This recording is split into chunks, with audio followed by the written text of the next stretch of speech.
Para estar siempre al vértice de las prestaciones y de la seguridad de marcha. Para satisfacer las exigencias más refinadas de todos aquellos que aman distinguirse. Para mantener el prestigio acumulado con tantas victorias en las competiciones deportivas. Para interpretar en el modo más avanzado la imagen de coche selecto, la Lancia presenta la tracción integral en sus coches medios Delta y Prisma.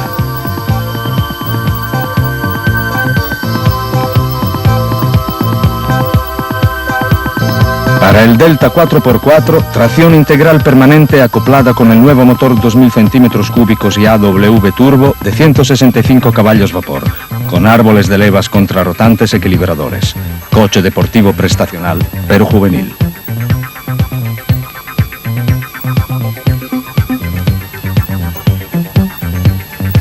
Para el Prisma 4x4, tracción integral permanente unida al nuevo motor 2000 centímetros cúbicos y AW de 115 caballos vapor, con árboles de levas contrarrotantes equilibradores. Berlina clásica, elegante, sin ser marcadamente deportiva, pero segura en salir de apuros en cualquier situación de tráfico.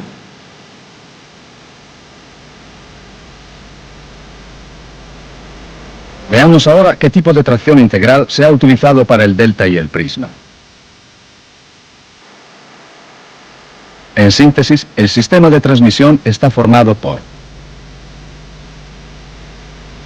tracción integral permanente con 3 diferenciales de tipo adelantado prestacional, derivada de la tracción delantera y acoplada con un motor transversal por medio de una colocación original.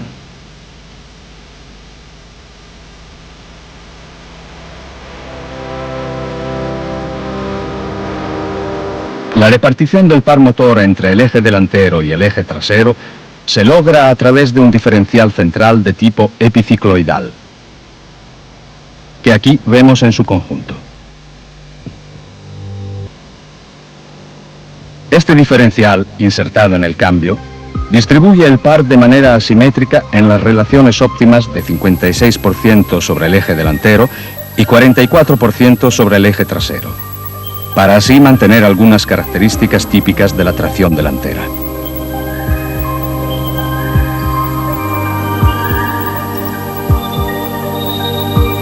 El deslizamiento relativo eventual entre los dos ejes está limitado por una junta de control viscoso tipo Ferguson.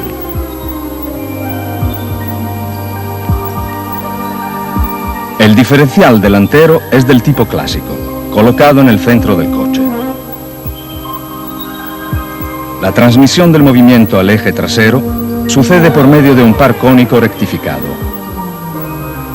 y un árbol de transmisión dividido en 3 troncos.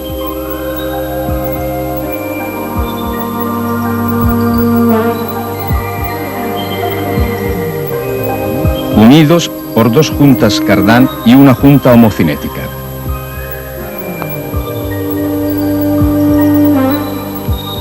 El trozo final del árbol está insertado en la caja del diferencial trasero. Este, en el modelo Delta, es un torsen de transferencia de par tomado de las competencias deportivas. Para el modelo Prisma, en cambio, el diferencial trasero es del tipo tradicional, pero equipado con un dispositivo de bloqueo mecánico accionado por un servomando neumático.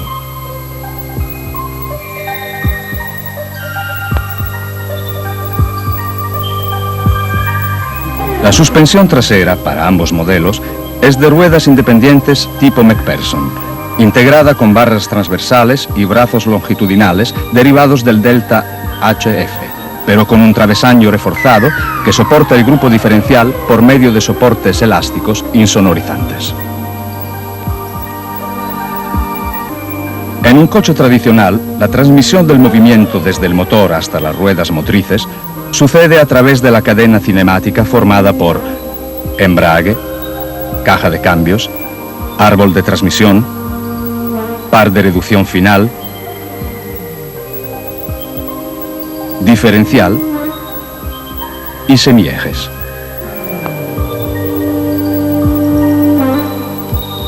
En los vehículos con motor y tracción delanteras, el árbol de transmisión no existe, ya que los 2 semiejes que transmiten el movimiento a las ruedas salen directamente del grupo caja de cambios diferencial. Las ruedas son a la vez propulsoras y virantes.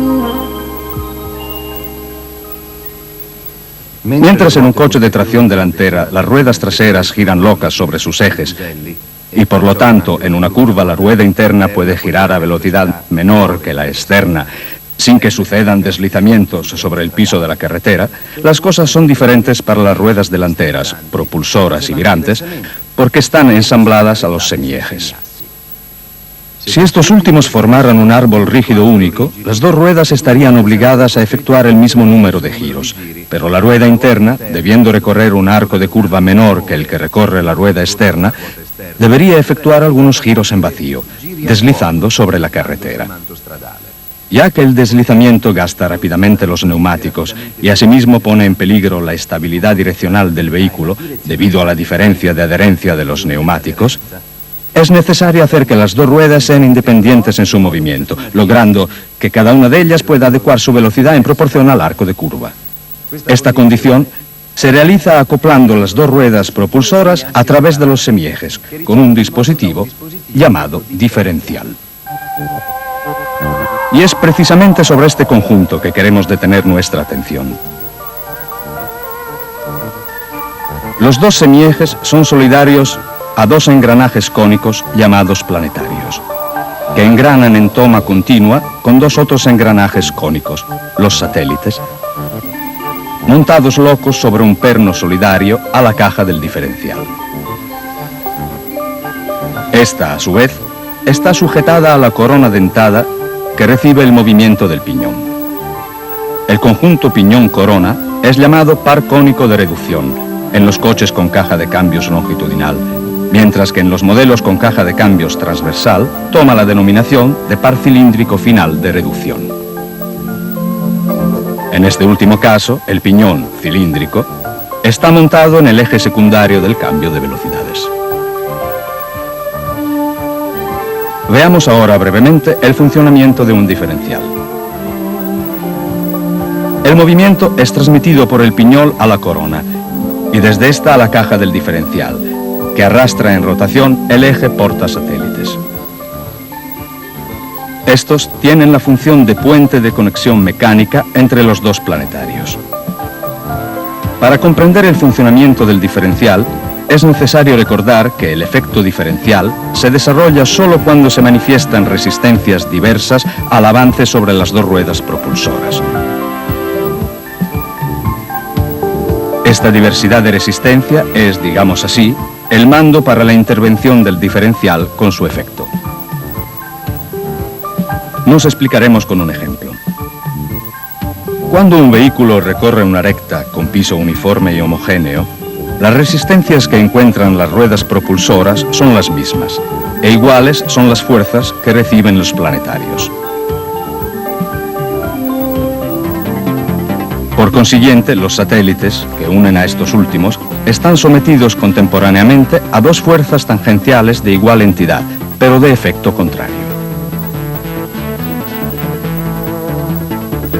Como resultado, cada satélite avanza arrastrado por el eje, por efecto del par motor, pero no gira sobre sí mismo. Se comporta entonces como una chaveta rígida insertada entre los dos planetarios, que se dividen en partes iguales el par de tracción.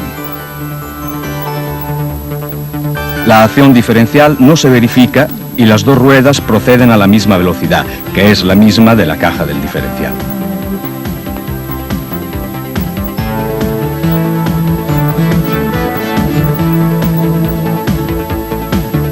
Pero en realidad, también en la marcha en recta, sea por la desigualdad del piso de la carretera, que origina una adherencia diferente de los dos neumáticos, que por eventuales diferencias de los radios de rodadura de los mismos, debido por ejemplo a presiones de inflamiento diferentes, las dos ruedas pueden adquirir velocidades ligeramente diversas.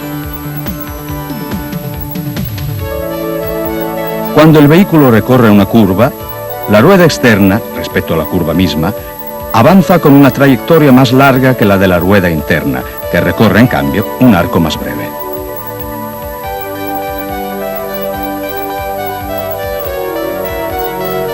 Ya que, de todas maneras, las dos ruedas deben llegar juntas a destinación, es necesario que la externa acelere respecto a la interna.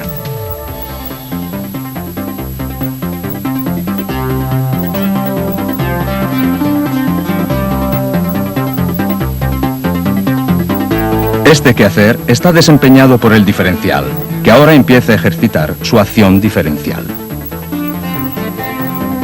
Veamos qué ha cambiado en relación al ejemplo precedente. En curva, el peso que apoya sobre los dos neumáticos es claramente diferente, y diferentes serán, por lo tanto, las reacciones de roce contra el suelo, cuyos efectos se reflejarán en igual medida hasta los planetarios relativos.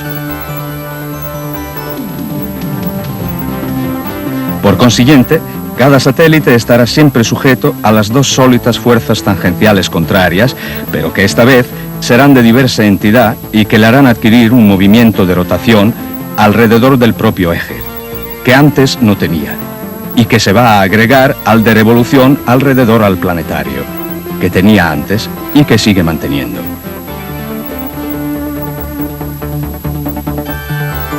En tal caso, el satélite se comporta como un puente de transferencia de velocidad entre los dos planetarios, añadiendo a la rueda externa la velocidad que quita a la interna.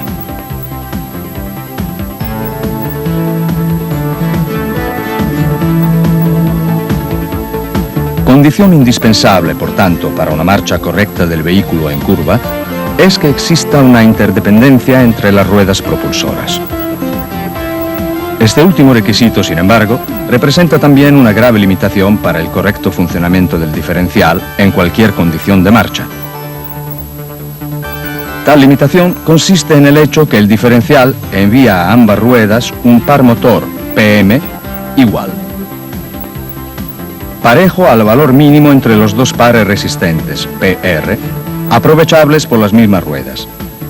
En otras palabras, el diferencial manda a ambas ruedas el par mínimo, aunque sea nulo, que ellas le solicitan.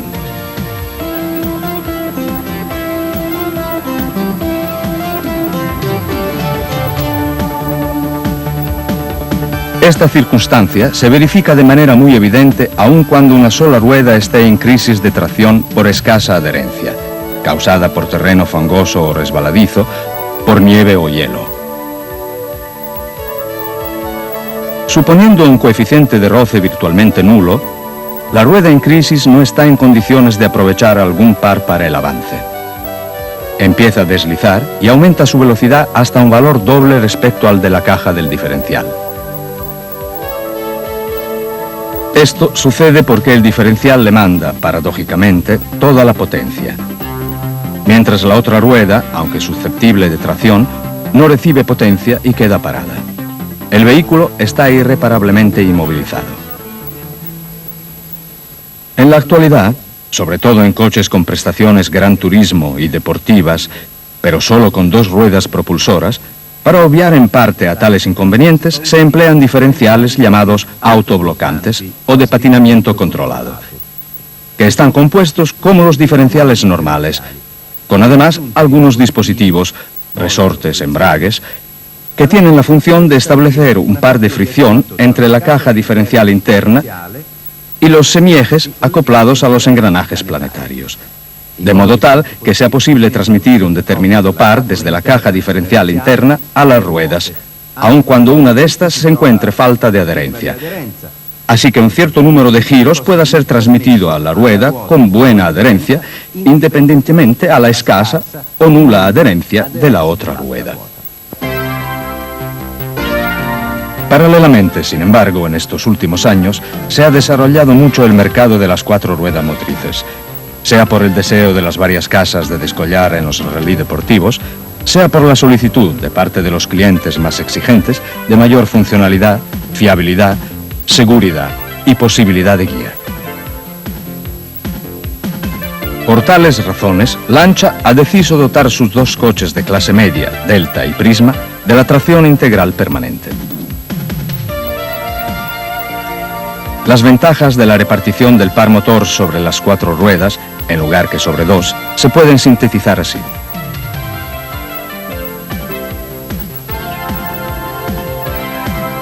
Mayor capacidad motriz, sobre todo en los arranques, y buena aceleración o frenado, aún con baja adherencia de los neumáticos.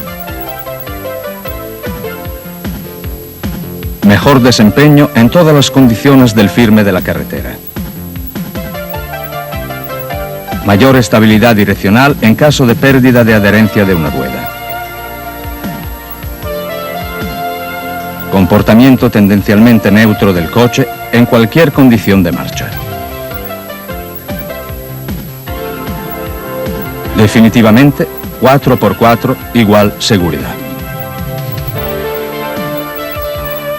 Para comprender mejor la excepcional seguridad de marcha que adquiere un coche con tracción integral permanente respecto a una con tracción delantera y más todavía respecto a aquella de concepción superada con tracción trasera, nos referiremos al significativo ejemplo de una carretera seca dentro de un túnel, con curva a su salida y pavimentación mojada. Primer caso. El coche con tracción trasera, si no reduce su velocidad antes de entrar en el trozo mojado de la curva, tiende a deslizar con el tren trasero y a ponerse de través, constituyendo un grave peligro a la circulación. Segundo caso. El coche con tracción delantera sigue bastante la trayectoria de la curva. Sin embargo, tiende a abrir ligeramente la trayectoria prevista y a invadir por breve tiempo la vía opuesta. Habilidad direccional sin necesidad de reducir la velocidad. Aquí vemos comparar las tres situaciones en un único esquema comparativo. Veamos ahora cómo están constituidos los coches 4x4. Generalmente están realizados según dos esquemas. Tracción integral insertable. El coche normalmente es uno de dos ruedas propulsoras, por medio de una toma de fuerza y de un mando mecánico, o de otro tipo, eléctrico, neumático, etc. Es posible embragar la tracción también sobre las otras dos ruedas, por ejemplo, Panda 4x4, Alfa 33, vehículos militares en general. Tracción integral permanente como en los Delta y Prisma. El par motor en salida del cambio está subdividido entre el eje delantero y el eje trasero por un diferencial repartidor, llamado también diferencial central. Es evidente que con esta solución se mantienen siempre las ventajas en términos de seguridad, funcionalidad y prestaciones, mientras con la solución de la tracción integral embragable, ellos se obtienen solo cuando el conductor la embraga.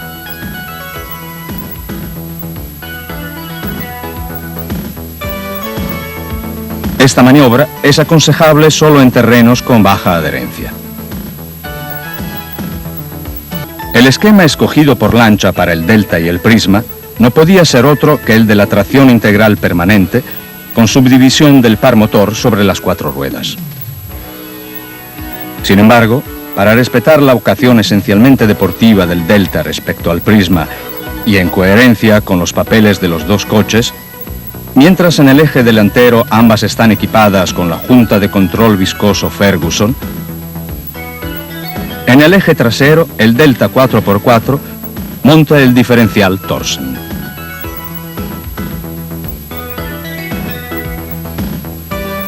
Mientras el Prisma 4x4 adopta un bloqueo mecánico del diferencial embragable neumáticamente. Veamos ahora qué es la junta viscosa Ferguson, cómo está compuesta internamente y cómo funciona, precisando desde ahora que no es reparable ni desmontable. En caso de mal funcionamiento, es necesario cambiarla. Las piezas que componen la Ferguson son el cubo, los discos ensamblados en el cubo, el alojamiento o caja, los discos ensamblados en el alojamiento, la tapa del alojamiento, el medio viscoso. Se puede notar que la caja, el cubo, las empaquetaduras, etc., que componen el dispositivo, constituyen en su conjunto un sistema cerrado, sin fugas de energía hacia el exterior. Los discos, proveídos de ranuras o agujeros, están puestos cara a cara a breve distancia recíproca. Los discos son solidarios alternativamente al cubo central y a la caja. Entre los discos está interpuesto el medio viscoso, que es un fluido de siliconas. Cubo central y caja están acoplados, en definitiva, con las ruedas delanteras y con las traseras.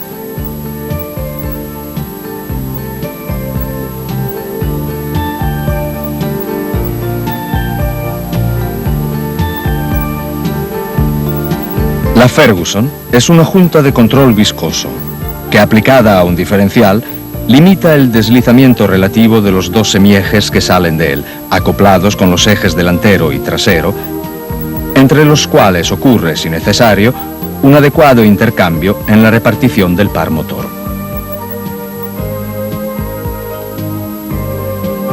De tal manera se evita, o por lo menos se limita, el peligro que la pérdida de adherencia sobre un solo eje impida el flujo de potencia también hacia el otro eje, principal inconveniente de un diferencial tradicional. Por lo tanto, queda de cualquier modo asegurada la transmisión de un determinado par repartido entre los dos ejes.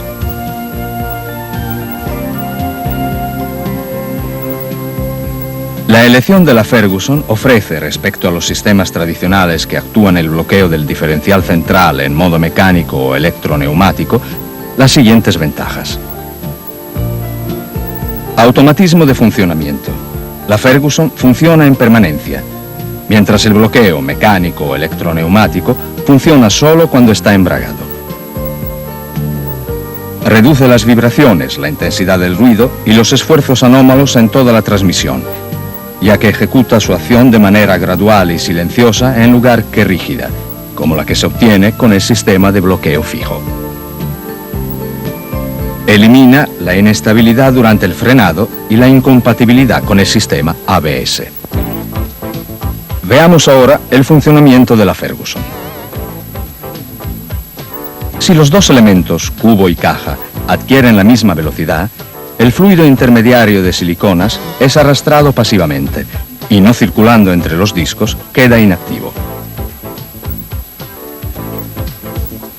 Si al contrario se efectúa una rotación entre un elemento y el otro, o sea, un deslizamiento, el fluido es atropellado por los discos de una hilera que transmiten unas fuerzas de corte y lo arrastran en movimiento, por la adhesión sobre los discos rotantes. Debido a la viscosidad interna, cohesión, el fluido tiende a transferir las fuerzas adquiridas en su interior a la otra hilera de discos adyacentes. El roce interno puede, por lo tanto, ser aprovechado para transmitir el par motor, es el caso del convertidor de par, o para frenarlo, controlando el deslizamiento del diferencial en crisis y distribuyendo más par al eje que está en menores condiciones de aprovecharlo, o sea, aquel cuyas ruedas ofrecen más adherencia. Esta última solución es la empleada en el Prisma 4x4 y en el Delta 4x4. En el puente trasero del Delta encontramos el diferencial Torsen, que es la solución más adelantada en tema de diferenciales de transferencia de par. Tratemos ahora de conocer mejor este diferencial, cuyo nombre, Torsen, deriva de torque sensing, o sea, sensible al par. Tiene la capacidad de resolver, sin el auxilio de costosos circuitos electrónicos, el principal inconveniente del diferencial tradicional, que se pone en evidencia cuando una rueda tiene escasa adherencia. Aquí vemos un grupo Torsen con sus partes. Corona dentada y piñón. Caja interna del diferencial, en dos partes unidas por 3 tornillos con tuercas autoblocantes. Tornillo sin fin con el interior acanalado asa para acoplamientos con los semiejes. 3 parejas de engranajes helicoidales que llevan en su extremidad los engranajes cilíndricos de concatenación. 2 cojinetes de tope radiales de agujas montados en el interior de la caja diferencial en la zona de contacto con los tornillos sin fin. Este nuevo sistema que utiliza de manera ingeniosa engranajes de nueva geometría sin precedentes en la mecánica, constituye una especie de ordenador con ruedas dentadas que dosifica con mucho rigor el par a transmitir a cada una de las ruedas.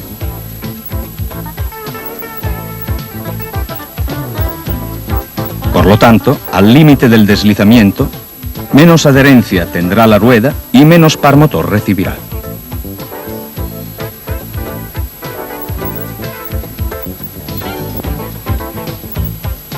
La destreza del sistema está representada por un dispositivo que considera la presencia contemporánea de fuerzas de sentido opuesto, motrices y resistentes, dentro del diferencial.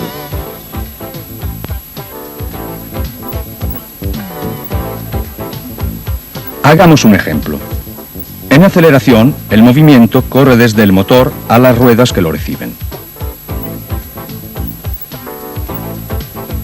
En deceleración o en bajada, al contrario, son las ruedas que aceleran el motor, que sufre el empuje de estas últimas. El flujo motor es aún unidireccional, pero invertido. Un diferencial ideal debería entrar en acción cuando coexistan simultáneamente ambos empujes, hacia y desde las ruedas, condición que se verifica en curva, pero impidiendo la preponderancia de la menos apreciada. El principio según el cual trabaja el Thorsen es el del acoplamiento tornillo sin fin, rueda helicoidal. Este cinematismo, amarillo el tornillo sin fin y roja la rueda helicoidal, puede permitir, bajo ciertas condiciones, el movimiento en una sola dirección y hacerlo imposible en la dirección opuesta.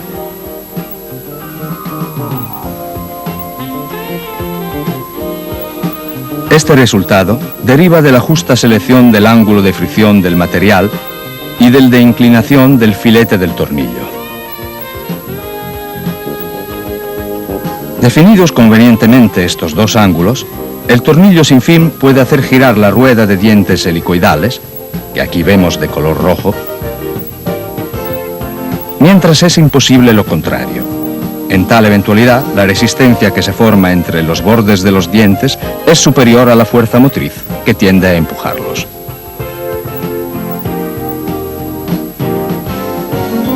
En el Thorsen, los tornillos sin fin, que tienen la función de planetarios, están ensamblados a los semiejes y pueden hacer girar a los engranajes helicoidales, satélites, pero no es posible lo contrario. A cada tendencia de inversión, en efecto, los engranajes helicoidales podrán empujar solo contra el tornillo correspondiente, sin lograr, sin embargo, hacerlo girar. Veamos ahora su funcionamiento. Si un neumático pierde adherencia, las ruedas dentadas helicoidales que transmiten el par motor no pueden acelerar el tornillo sin fin, por la antes dicha característica de inalterabilidad del movimiento, ni, por medio suyo, la rueda del coche, que por lo tanto no patina. La inalterabilidad del movimiento del sistema se sustituye a la reacción del terreno, no sostenida más por la adherencia.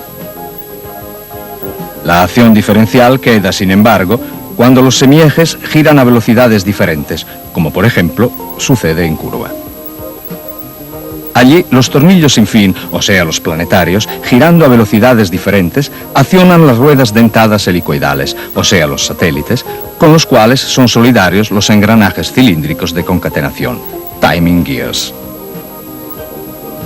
Estos últimos mantienen el sincronismo entre los engranajes, o sea, aseguran que la suma de las velocidades del semieje derecho y del semieje izquierdo sea igual al doble de la velocidad de la caja, como es obvio, y como se realiza en un diferencial normal.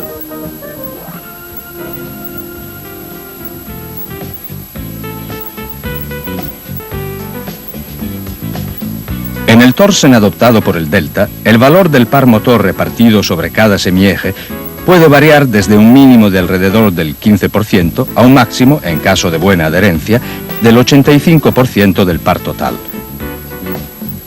sin que el otro semieje nunca vaya en fuga. aunque la relativa rueda encuentre escasa adherencia.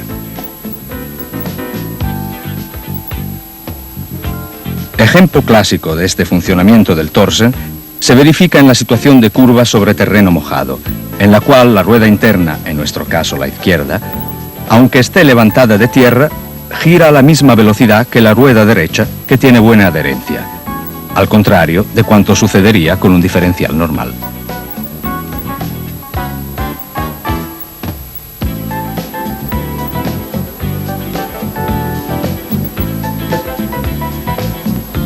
De estas condiciones se deduce que en el torsen la acción diferencial es completamente independiente de la de transferencia del par de un semieje al otro. Esto asegura, de modo totalmente automático y uniforme, una propulsión del coche absolutamente segura en toda circunstancia.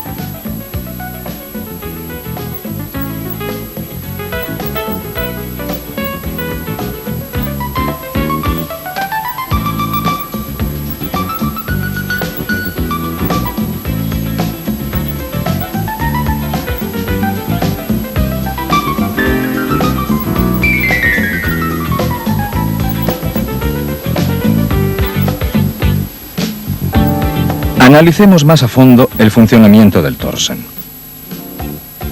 Cuando el coche recorre una vía derecha con coeficiente de roce igual en las dos ruedas, el movimiento que llega desde el piñón hace girar la corona y por consiguiente la caja interna del diferencial. Con estas son solidarios, por cada una de las ruedas, 3 engranajes helicoidales que, engranando con el respectivo tornillo sin fin, se comportan como ensambladuras y arrastran en movimiento los semiejes. El par motor está repartido igualmente entre las dos ruedas, como si ellas estuvieran unidas por un eje rígido, ya que los engranajes cilíndricos de concatenación, en toma recíproca, impiden a los helicoidales, con los cuales son solidarios, de tomar velocidades diferentes entre ellos. El torsen se comporta como un diferencial tradicional. Veamos ahora qué sucede cuando el coche recorre una curva. Sobre las ruedas se desarrollan 2 fuerzas de diversa entidad, que a través de los tornillos sin fin hacen girar las ruedas helicoidales.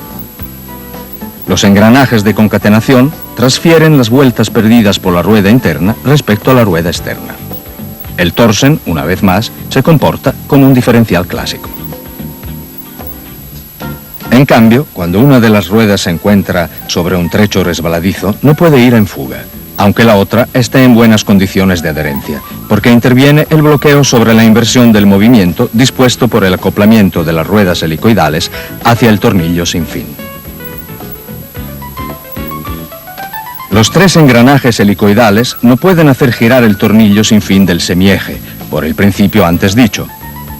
Entonces, intervendrán los engranajes cilíndricos en catenación, será el más fuerte, aquel acoplado prácticamente a la rueda que tiene mayor adherencia, a arrastrar al más débil, acoplado con la rueda que está patinando y que estará obligada a girar a la misma velocidad que la otra. El conjunto, entonces, se comportará como un eje rígido.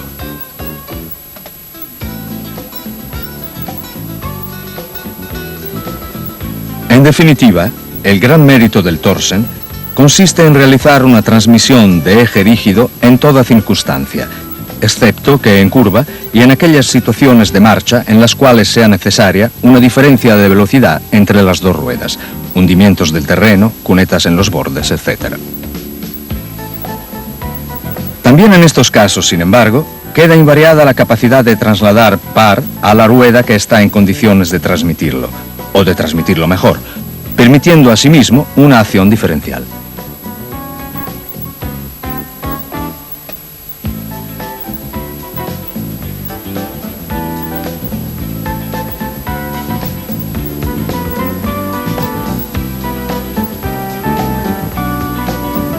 Como asistencia, está prevista únicamente la sustitución completa del grupo torsen, o la sustitución del par cónico y de todos los cojinetes.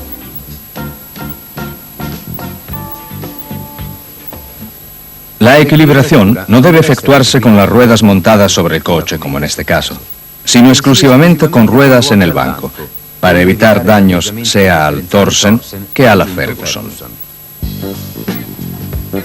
Recordamos que con el Thorsen es posible tener tracción sobre una rueda aunque la otra esté levantada de tierra o que falte del todo. Por lo tanto, nunca poner en marcha el vehículo cuando una rueda esté levantada de tierra con el gato u otro medio. Recordamos además que la elevación trasera de los dos modelos nunca debe hacerse usando el diferencial como punto de apoyo, sino utilizando la herramienta apropiada apoyada a la patilla de remolque trasera.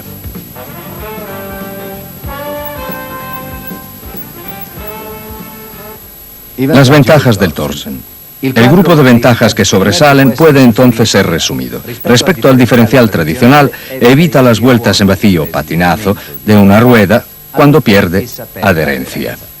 Respecto al diferencial tradicional con bloqueo mecánico, mantiene la facilidad de guía y la estabilidad del coche en las condiciones de guía en las cuales el bloqueo no es conveniente. El bloqueo mecánico, en efecto, es útil solo en aceleración sobre firmes con baja adherencia y en la marcha en recta, donde el Thorsen es igualmente útil, mientras puede ser peligroso o de todas maneras reduce la facilidad de guía y la estabilidad del coche si se utiliza en curva a más de una cierta velocidad. Respecto al diferencial autoblocante, a deslizamiento limitado y o controlado, a igualdad de porcentaje de bloqueo, el Thorsen permite una acción diferencial mejor en curva, asignando menos par a la rueda interna, con consiguientes menores reacciones en el volante y menor efecto de subvirada. Además, en los diferenciales de deslizamiento limitado, el bloqueo es una consecuencia del deslizamiento, o sea que interviene cuando la rueda que tiene menor adherencia ya lo está efectuando. El Thorsen, en cambio, mantiene, cuando necesarias en curva o en carretera accidentada, las ventajas del diferencial tradicional, del cual, pero, elimina los defectos relativos, patinaje de una rueda sobre firme resbaloso o a seguidas de una fuerte aceleración en una curva muy cerrada. En estos casos, se comporta como un eje rígido.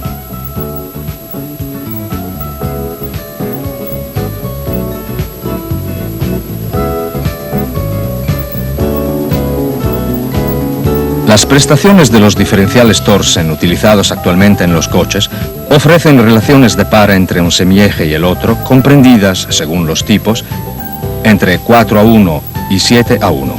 O sea que sobre una rueda se puede obtener un par 4, 5, 6 o 7 veces el par de la otra rueda.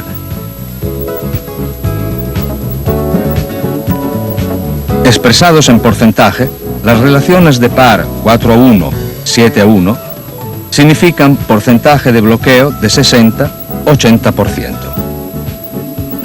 El delta 4x4 adopta una relación de par 5:1. Tales valores son netamente superiores a los utilizados mediamente en los diferenciales autoblocantes, donde se logran porcentajes entre el 15 y el 45% en las tracciones traseras. Para poder cambiar el porcentaje de bloqueo, el constructor del Thorsen, Gleason, está en condiciones de suministrar diferenciales con el ángulo alfa de contacto entre tornillos infini, rueda helicoidal de diverso valor. Es necesario recordar que el ángulo alfa próximo a 90 grados quiere decir bloqueo al 100%, pero también significa mala diferenciación en curva y tosquedad de funcionamiento. Por lo tanto, es necesario mediar el valor de tal ángulo, de modo que a un buen porcentaje de bloqueo corresponda una buena diferenciación también en curvas cerradas, tomadas velozmente. Por último, es necesario recordar que el Thorsen, aun disponiendo de 6 satélites y estando en condiciones de transmitir un alto valor de par, tiene dimensiones externas iguales a las de un diferencial tradicional. Aquí lo vemos confrontado con el diferencial montado sobre el prisma. Como hemos visto, el Thorsen se aplica al puente trasero del modelo Delta, que teniendo una vocación deportiva, debe diversificarse del prisma, que en cambio sigue la disposición de una berlina clásica de 3 volúmenes. Sobre esta última está previsto para el diferencial trasero el bloqueo mecánico actuado con servomando neumático.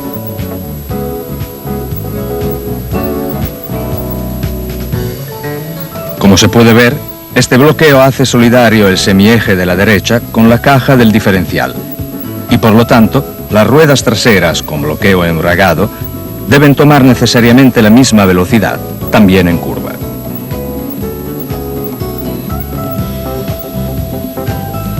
Acaecerá, como vimos en precedencia, un ligero deslizamiento de la rueda interna a la curva sobre el terreno, que terminará apenas el coche regresará a recorrer una trayectoria recta, luego que las dos ruedas propulsoras traseras tomen la misma velocidad.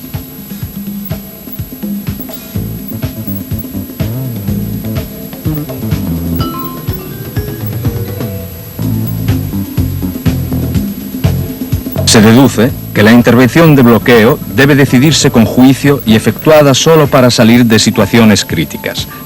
Terreno fangoso, nieve, escasa adherencia de una rueda, excluyendo su empleo apenas se regrese en condiciones normales de marcha.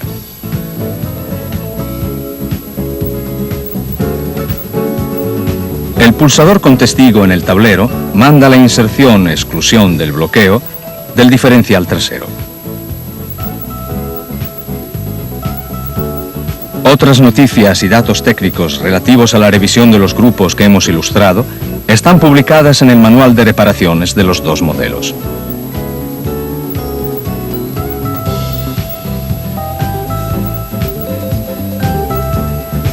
Con estas innovaciones tecnológicas, la Lancia quiere quedar a la vanguardia suministrando, también a sus clientes más exigentes, altos contenidos de seguridad y tecnología.